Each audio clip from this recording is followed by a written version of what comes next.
उससे पहले राजौरी से खबर या अपडेट इस वक्त आ रहा है। इंतजामी सतह पर इस बात की तस्दीक कर दी गई है कि बडहाल के अंदर जहां पर 17 अमवात के बाद तहकीकात जारी है, एक और नौजवान मुतासिर हुआ है। इस वक्त बडहाल को कंटेनमेंट जोन करार देकर दफा 163 नाफिज कर दी गई है और सरकारी ऑर्डर के मुताबिक मुतासरा खानदानों के घर सील करने का हुक्म दे दिया गया है। तमाम सरकारी और निजी तकरीबात पर पाबंदी आयद कर दी गई है। जो अफेक्टेड फैमिलीज हैं उसकी तस्दीक कर दी गई है कि उनका घर जो है वो सील रहेंगे और पूरा इलाका जो बडहाल का है, कोटरंका कंडी बेल्ट का, ये ऑर्डर सरकारी आपके सामने।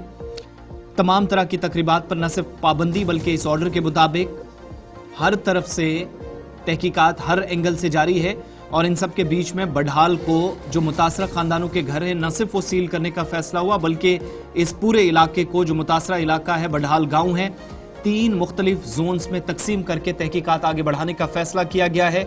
न सिर्फ सरकारी, निजी या जो शादी ब्याह की तकरीबात थी उस पर मुकम्मल तौर पर पाबंदी जो 3 दिन पहले लगी थी वो बरकरार रहेगी, बल्कि किसी भी तरीके से जो खाना, जो पानी और बाकी सारी चीजें इन कंटेनमेंट जोन्स में दिया जाएगा, वो ऑफिसर्स या जो कंसर्न लोग हैं जिनको जिम्मेदारियां यहां पर तफवीज की गई हैं उनकी निगरानी में ये सारा प्रोसेस आगे बढ़ेगा। अच्छा जी, जो 3 जोन बना दिए गए, एक जोन वो है जहां पर अमवात हुए हैं, जिन घरों के अंदर अमवात हुई है वो जोन नंबर 1 बना दिया गया है और फिर जोन नंबर 2 है वो फैमिलियां जो क्लोज कांटेक्ट में आई हैं, ये जोन 2 में कर दिया गया है और जोन 3 वो कर दिया है तमाम बुदल का गांव, जहां पर अब बाज़ाब्ता तौर पर सैनिटाइजेशन और दीगर चीज़ों की जांच की जाएगी क्योंकि मामला इंतहाई संजीदा बन रहा है। और ये भी साफ कर दिया गया है कि जो नियाज, नज़र, लंगर चलते थे उस पर पाबंदियां हैं और लगातार जो पानी की सप्लाई है, खाने पीने की अशिया है, उस पर भी इंतज़ामिया जो है वो नज़र रखेगी। इस ऑर्डर के अंदर जो वो डिटेल्स बता दी गई है। कल आपको याद होगा कि रियासत के वज़ीर आला उमर अब्दुल्ला, काबीनी वज़ीर जावेद राना वहाँ पर पहुँचे थे, गमज़दा ख़ानदान के साथ इज़हार ताज़ियत भी किया है और ये साफ कर दिया था कि इंतज़ामिया तमाम हालात पर नज़र रख रही है, अमवात आगे ना हो, इन तमाम मामला को भी देखा जा रहा है। तमाम मज़ीद आज सुबह क्या कुछ तफसीलात है सीधे अपने नुमाइंदा जमशीद मलिक के पास चलेंगे जो गुज़श्ता 3 दिन से मुसलसल इस खबर को ट्रैक भी कर रहे हैं। जमशीद मलिक, बहुत शुक्रिया ज्वाइन करने के लिए। कल एक और नौजवान को अस्पताल लाया गया, बेखुदी की हालात में वो थे और बराह रास्त नशरियात आपने वहाँ से दिखाई, वज़ीर आला वहाँ पर पहुँचे, लेकिन आज सुबह खबर ये कि कोविड की तर्ज पर पाबंदियाँ आयद कर दी है, कंटेनमेंट जोन बना दिया गया है। वो उन इलाकों को जहाँ पर ये मुतासरा ख़ानदान रहते थे उनके क्लोज कॉन्टैक्ट में लोगों को लगा दिया गया है और साथ साथ ये भी खबर है कि पूरे गाँव के अंदर बाज़ाब्ता तौर पर मज़ीद इजाफी दस्ते, चाहे वो सिक्योरिटी एजेंसीज़ के हैं, अफसरों के हैं, वो तैनात कर दिए गए हैं।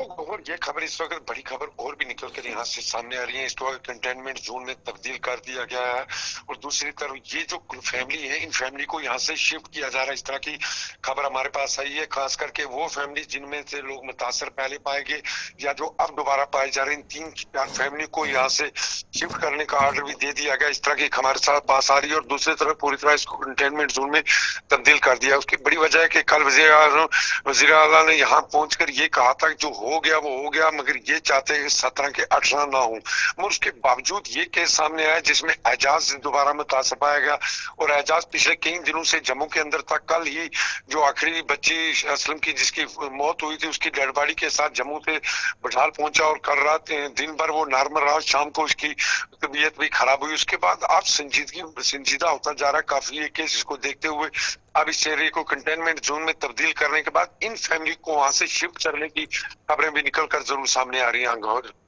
तो अभी ये जो पाबंदियां आयद कर दी गई हैं, क्या सर्वे होगा या अब बाहर के लोगों को अंदर आने की इजाज़त नहीं होगी? किस तरीके का है? क्या ये वैसे ही है जैसे कोविड में हम देखते थे कि इलाके को रेड जोन बना दिया जाता था, किसी को अंदर आने की इजाज़त नहीं होती थी, इंतज़ामिया खाने पीने की तमाम सहूलियतें अंदर ही भेजती थी, दवाइयाँ भेजती थी, जब तक कोई सूरत हाल बेहतर नहीं होती थी?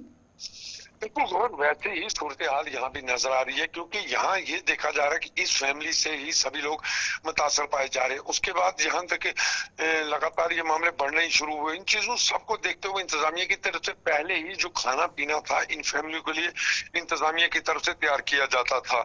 जो ये मुतासर फैमिली है इनको पहले ही इंतजामिया की तरफ से खाने पीने की अशिया भी फराहम की जाती है और जो भी चीजें वही बनाई जाती है। मगर अब जिस तरह ये कल जो एजाज अहमद जिससे मुतासर हुआ, ये असलम का भांजा है, इसका मतलब यही मान के चलें कि यही फैमिली दोबारा इसी में ज़ाद में आती जा रही है, जिसके चलते ये फैसला भी लिया गया कि इस एरिया कंटेनमेंट जोन भी तब्दील कर दिया गया और साथ में इन फैमिलियों को भी यहाँ से शिफ्ट करने की खबरें भी अब निकल कर सामने आ रही है। और जल्द अच्छा, ये इनको जो भी यहाँ शिफ्ट करने वाली बात है, कहाँ पे इनको शिफ्ट कर रहे हैं? अस्पताल में ला रहे हैं, कहाँ पे ला रहे हैं? बिल्कुल, इनको जो मेरे पास खबर इस वक्त आ रही है कि इनको राजौरी हॉस्पिटल के किसी वार्ड में शिफ्ट किया जाएगा और इन पे निगाह रखी जाएगी, क्योंकि एक ही फैमिली से इस तरह के मामले क्यों निकलकर सामने आ रहे हैं, ये खबरें मेरे अच्छा पास जमशीद मलिक, जरा ये भी बताइएगा, 17 लोगों की मौत 3 फैमिलीज के अंदर, अभी और लोग बचे हैं कुछ, कितने हैं, उनकी क्या कुछ पोजीशन है? और बिल्कुल अगर देखें हम इसकी डिटेल से अगर देखें 7 दिसंबर से लेकर अगर इस वक्त तक देखें तो 7 दिसंबर को फजल हुसैन के घर से जो मामला सामने आया, वहां उस घर के अंदर 6 आदमी थे जिसमें से 5 की मौत हुई और वहां फजल हुसैन की अहलिया बची। उसके बाद दूसरा मामला 13 दिसंबर को जब आया और रफीक के घर से आया, उसके 3 बच्चे इसमें मुतासर हुए, 3 की मौत हो गई। उसके बाद में उसकी बीवी जो प्रेग्नेंट थी उसको रजौरी का लाया गया था, जहां वो भी उसकी भी मौत हो गई थी, उस तरह वहां भी वो अकेला आदमी बचा था। उसके बाद यहाँ असलम के घर में कुल मिलाकर देखा जाए तो 6 लोग, 8 लोग हैं, 6 बच्चे और 2 मियाँ बीवी, 6 के 6 बच्चों की इनकी मौत हो गई और असलम के घर के अंदर 2 बच्चे हैं जो मियाँ बीवी है। उसके बाद एक बुजुर्ग शख्स था जो दोनों मियाँ बीवी थे, उनकी मौत हो चुकी थी। और इस तरह इन घरों में अगर कुल मिलाकर देखें तो जो इस वक्त 3 से 4 लोग हैं। मगर अब जिस तरह ये मामला, जिस तरह असलम के भांजा भी इसमें मुतासर पाया गया, इसको देखते हुए ये फैसला लिया गया कि कहीं और आगे न इसको बढ़ाया जाए, बढ़ ना जाए इसी फैमिली के अंदर। इसको देखते हुए कंटेनमेंट जोन में तब्दील करके इन फैमिलियों को यहाँ से शिफ्ट करने का आर्डर भी दिए गए हैं। जी बहुत शुक्रिया जमशीद मलिक हमारे साथ ज्वाइन करने के लिए। फिलहाल इतलात ये कि इंतजामिया मुतारिक है, सवाल ये है कि 2-3 घरों अच्छा, एजाज को पीजीआई चंडीगढ़ इस वक्त भेज दिया गया, ये भी अपडेट आ रहा है। चलिए जी, एजाज के हवाले से खबर है कि उन्हें पीजीआई चंडीगढ़ भेज दिया गया, क्योंकि कल वज़ीर आला भी इसको मॉनिटर कर रहे हैं, दाखिला वज़ीर इसको मॉनिटर कर रहे हैं, रियासत की आला सती कमेटी बनाई गई है वो भी इसको देख रही है। लेकिन मौतों का न थमने वाला सिलसिला भी यहाँ पर जारी है और हमारी भी इस पर नज़र रहेगी, आपको अपडेट ज़रूर आगे भी किया जाएगा।